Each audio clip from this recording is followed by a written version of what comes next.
So I'm going to start with a question for everybody.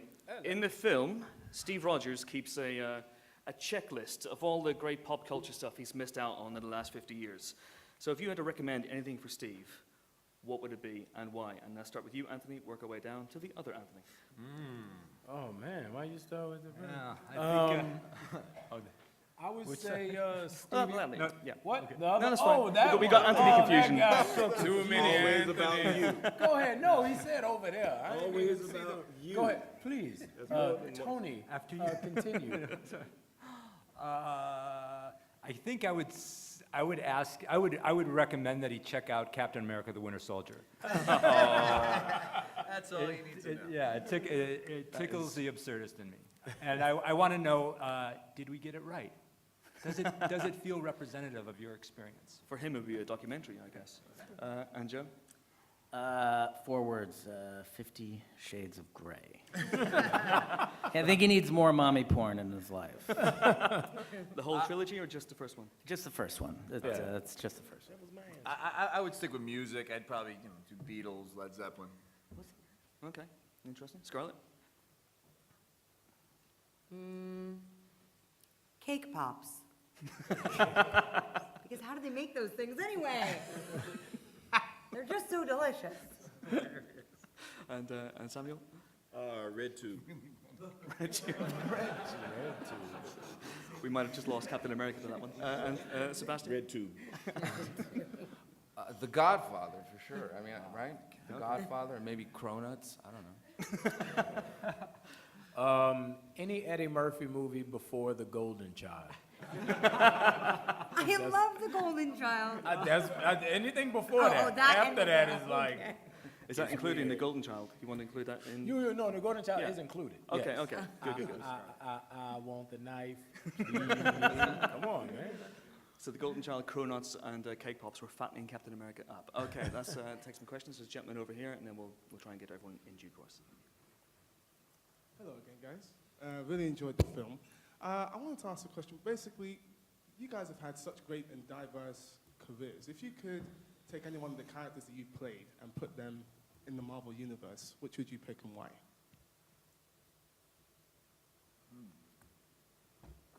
Tony. Is that for everyone? For the cast, sorry. It's for, Okay. for the cast. That's so tough. Don't look at me. If I could take any character I played and put it in the Marvel Universe? Yeah. Does it have to That's fit what he into the said. Marvel That's what he Universe? said. He didn't say it had to fit. He just said, who would you Just put in it? put it in there. Oh, my movies are terrible. I don't want to do this. Anyone else want to take the fifth in that one? Someone who has better I'd characters. put Mitch Hennessy from The Long Kiss Goodnight in the Marvel Universe, just because he's just so childlike and would be in awe of everybody in there, but he would claim he had a superpower. Scarlett, should we go to you next on this one? Any character from your past that you put in a Marvel Universe movie? Well, if I could do the voice from her, it would avoid the early morning gym hours, so I'm going to choose that one. Usurping Jarvis, maybe. Sebastian and Anthony? Yeah, well, looking at my brilliant filmography outside of the Captain America movies, I'm just not even going to speak right now. Pour myself a glass of water. And Mr. Mackey?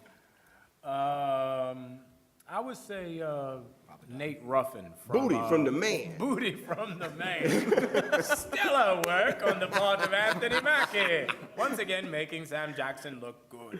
I would say Nate Ruffin from We Are Marshall, because he was such a cool, hip cat.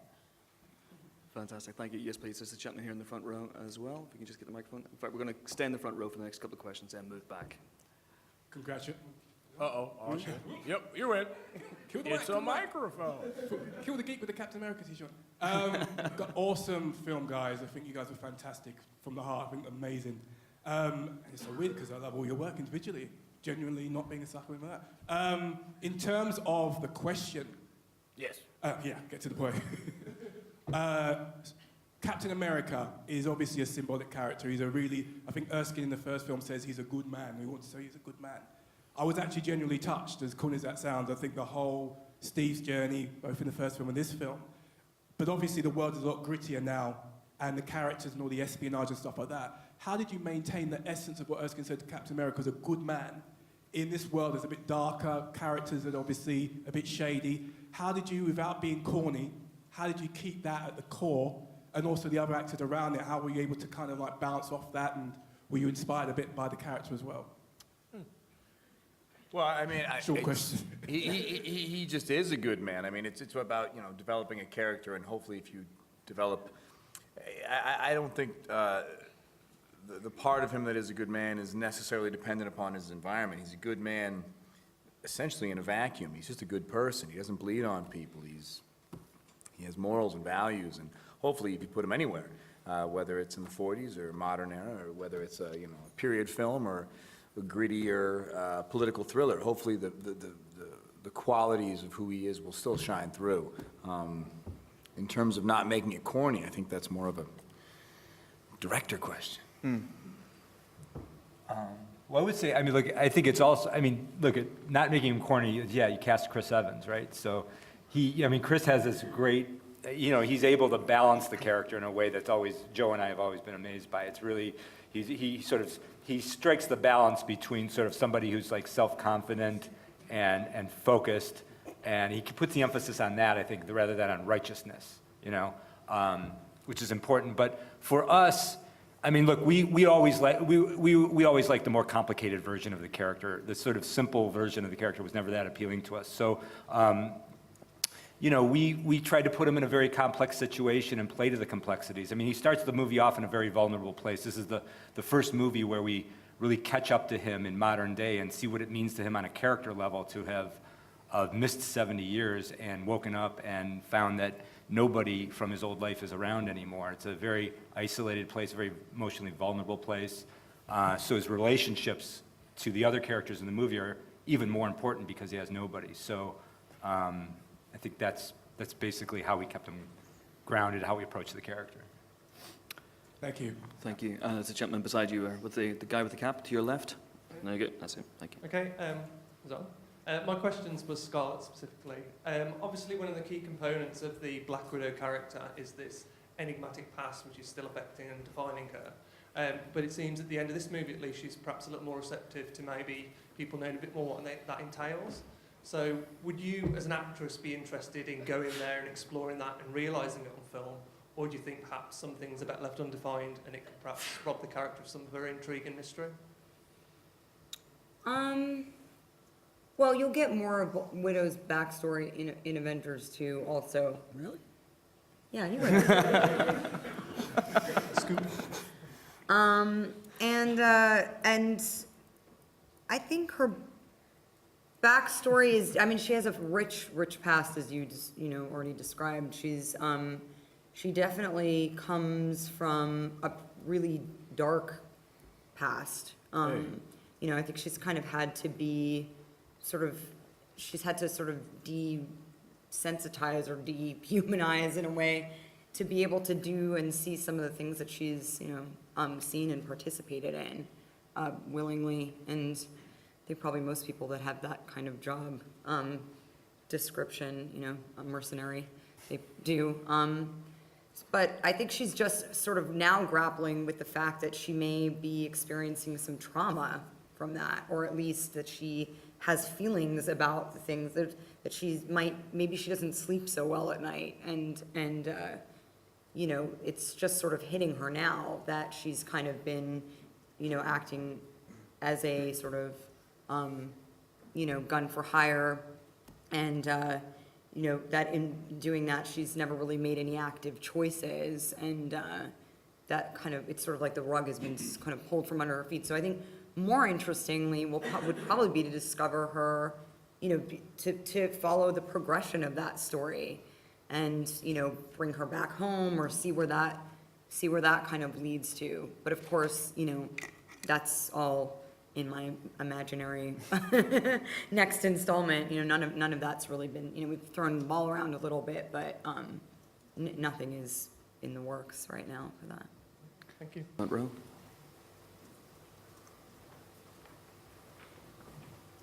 Hi, my question's for Samuel. I was in this film. Your character has slightly more dramatic meat than it's had perhaps in the other Marvel films. They've perhaps been a little bit more to do with like the humour that you bring, whereas this one there's a more serious tone to your performance. I wondered how that affected your experience when acting in this film, particularly compared to the others. I approach all of it, the same way. You show up, you look at the relationships, what's going on, take it all seriously, and still have as much fun as you can on the inside of it. I'm really glad that we saw more of Nick and what happens with him, and how he reacts to situations. But as usual, he's always trying to be 3 steps ahead, and all of a sudden when he finds out he's been used in another kind of way, it's incumbent upon him to find out why, and use all the tools that he has at his disposal to make that happen. And as usual, part of it has to do with subterfuge and diversion, even down to fooling and hurting his most trusted compatriot. And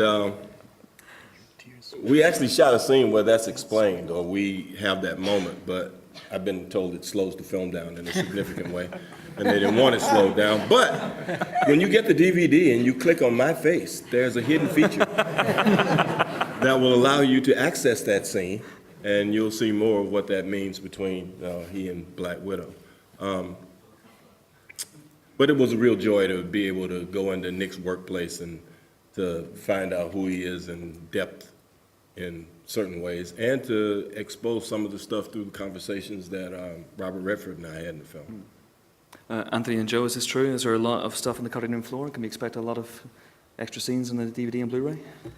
We were fortunate to have a lot of time to work on the script and prep the movie prior to execution.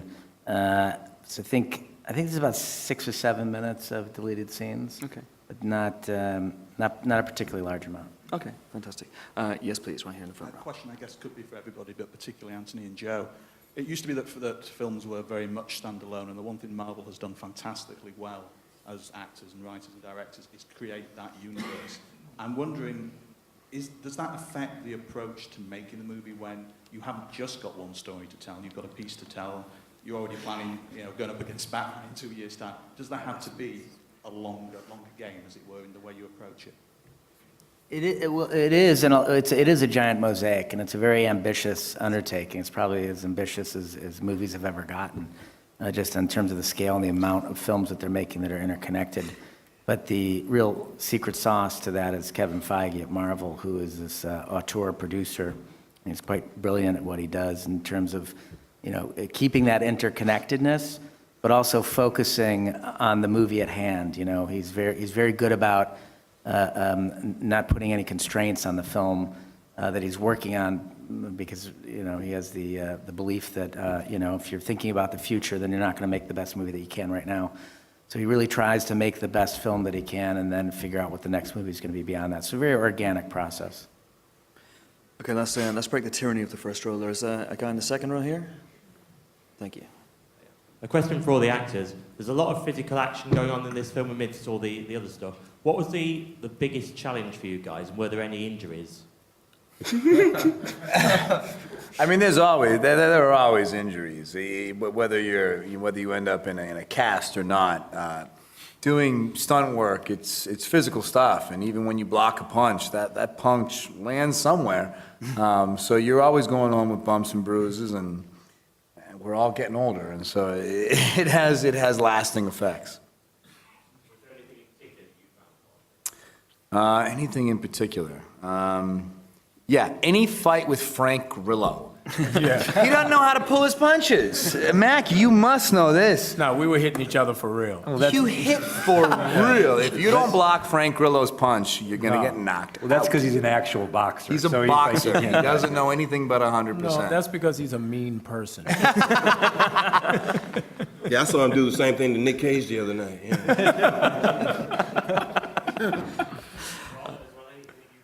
Frank Grillo beat the shit out of me.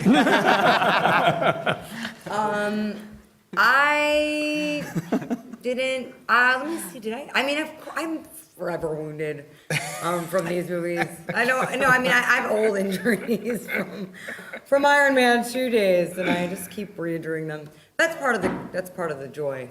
That's not part of the joy.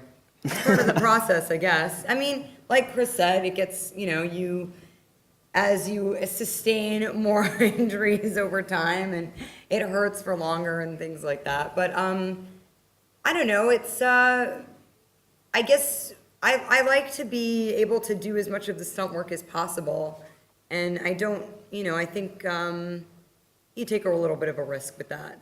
But I'd rather that than have to hand off my scenes to the stunt team, as capable and amazing as they are all the time. I'd rather do some of it, and have some battle wounds. That way I could compare bruises.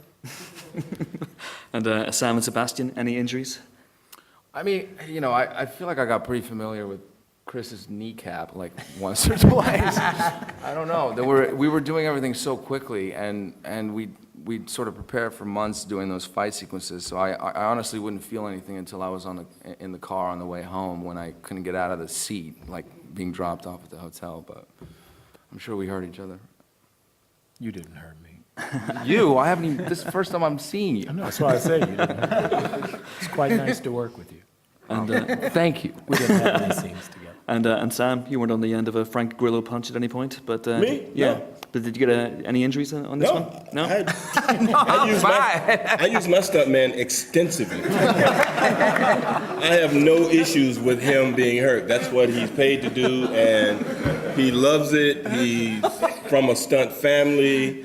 His father was a stuntman. He and all of his brothers are stuntmen. Before they could eat breakfast in the morning, their dad kicked them down the stairs in the morning and made them jump out a window to come downstairs to get their breakfast. So I use Keontae more than, my God, he works more than I do sometimes. All depends on the film. Why didn't I learn that from you? I After have- so many movies, I have every no time I'll come in limping and I'm like, oh, I hurt so bad. And Sam's like, why don't you let other people that are better at that do that? Hey, it's way better to, see him, you stand there, they throw a punch, you duck out of the way, they fight, and you get up and go,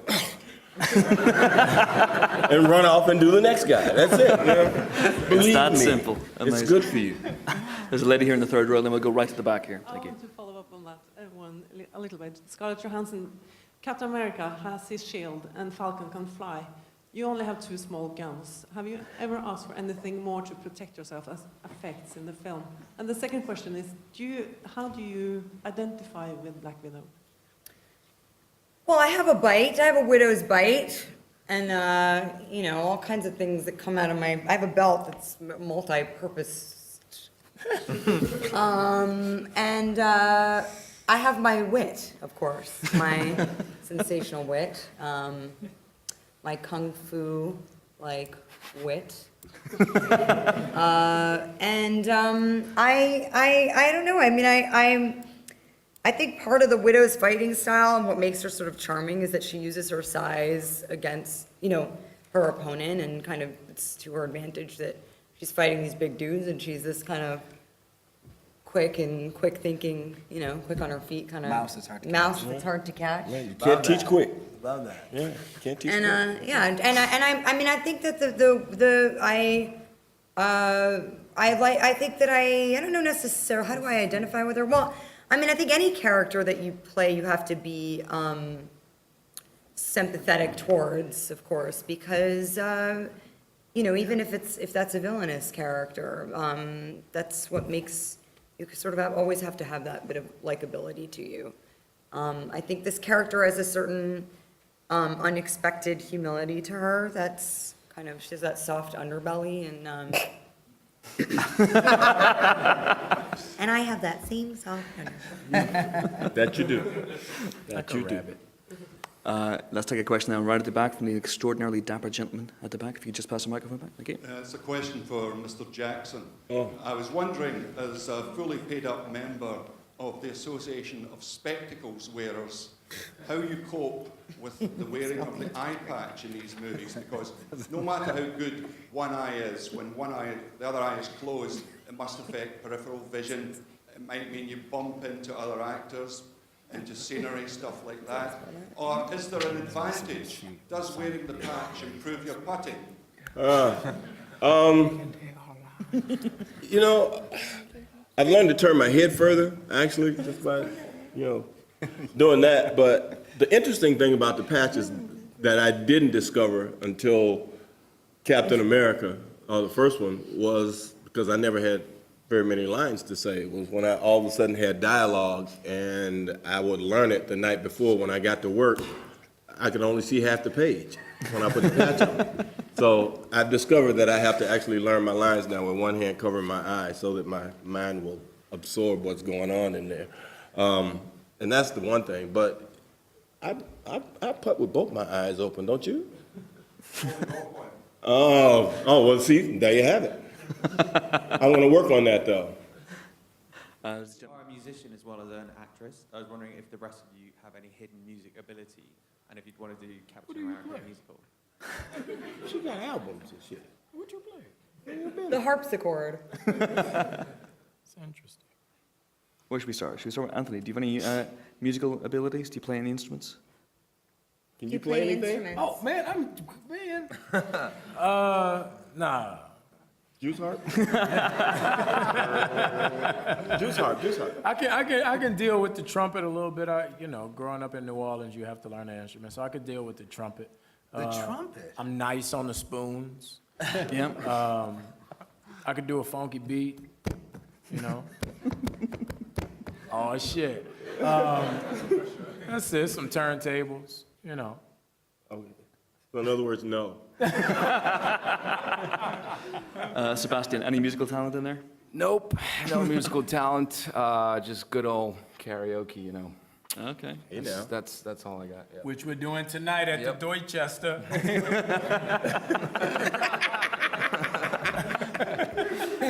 Sam, what about you? I played instruments when I was a kid. Yeah, I played long trumpet, time French horn, and flute. And I've learned to play various instruments for different films like guitar, piano, cello. But I don't keep up with any of Okay. them. And Chris? Yeah, I played the piano and the guitar. Not at the same time, surely. No, at the same time. It's amazing. It's quite You should see it. It's really good. So Anthony and Joe, I can expect Captain America 3 will be a musical then? Captain! Yeah. Exclamation mark. Why not, right? You're working on it. Frozen's doing so well. Might as well. Yes, please, there's another gentleman here in the fourth row. Thank you. Hiya, my name's Ben from the Hollywood News. I know everyone's already said this, but I think the film's fantastic. It's the best Marvel film yet. That's what I see. My question is actually for Sebastian. You previously said you've got a 9-picture contract with Marvel. Damn, kid. That's what happened to the rest of my deal. Exactly. You know who paying for karaoke. Could you possibly see your character becoming Captain America in the future? I hope so in 9 movies. There you go. I have no idea, man. I mean, I really don't know. I'm still like trying to, realize that I'm sitting up here with these guys, So I'm wherever those two fellas want to take, the stories where I'm going. So, and also this. Thank you. Damn, man, you just cut me out. There's a gentleman here in the Well, we're going to use this press conference actually to announce that Anthony Mackie will no longer be with Marvel. Moving forward. Falcon was a one-off. Iron Fist is taking over. That is harsh. Yes, please. We're in the front row. Begin. Hello? Oh, we'll go to the front row. Hello. I'll go you first. Okay. Anarchy here. Captain America 3 is going to go up against Batman and Superman. You may have heard of them. I'm sorry. Have you got plans to suitably up the ante, and do you think we might see another Avenger? Celebrity boxing match. That's what, we're working on right now.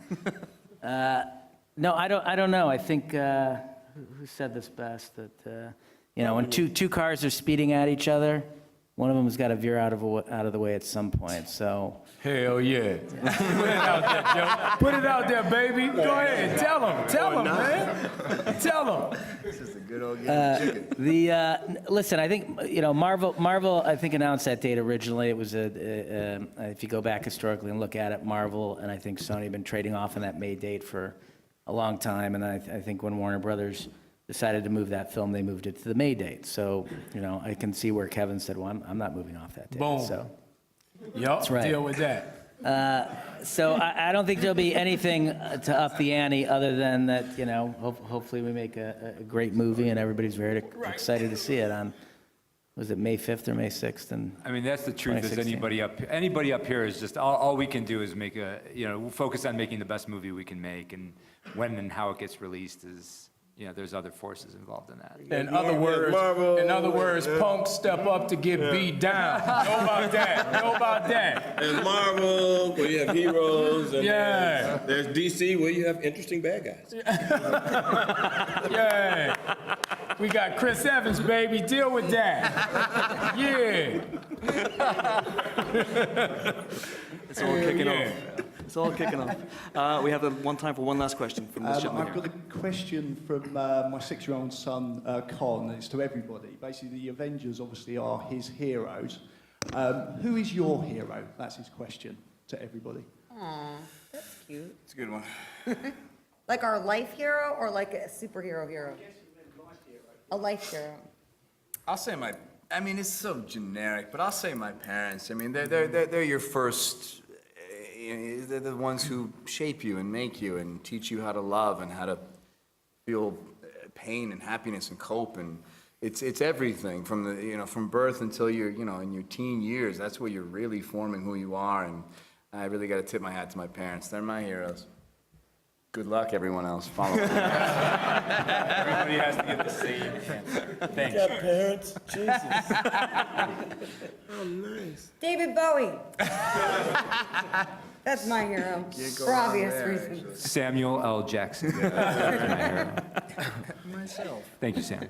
Now look at the young people that, put their lives on the line for us so that we do have, the freedom to make movies like this and tell stories like this, because, we do have a volunteer army now. It's not like people have to do it. And those young men and women that go out there and put their lives on the line and go to different countries and just, they're there, to make sure that we can do what we do. I admire them greatly. Absolutely. And, yeah, indeed. And Sebastian? Well, my mom definitely, and I guess probably Jim Carrey. Yeah. Yeah, I don't know. I was obsessed with Jim Carrey growing up, so led me to acting, I guess. And Anthony? My two brothers. Don't say Mr. Marcus. No, man.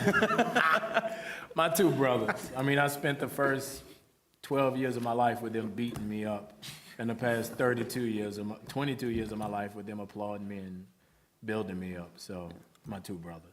Fantastic. And Joe, you haven't mentioned a hero yet? I can't decide if it's Superman or Batman, but maybe if somebody made a film where they put them both in that movie together, I don't know. Maybe It's a in tricky for a one. really good weekend. And on that bombshell, that's all the time we have. Thank you guys so much for coming. The movie's out March 26th in the UK. Thank you so much, Anthony Mackie, Sebastian Stan, Samuel L. Jackson, Scarlett Johansson, Chris Evans, Joe Russo, and Anthony Russo. Thank you.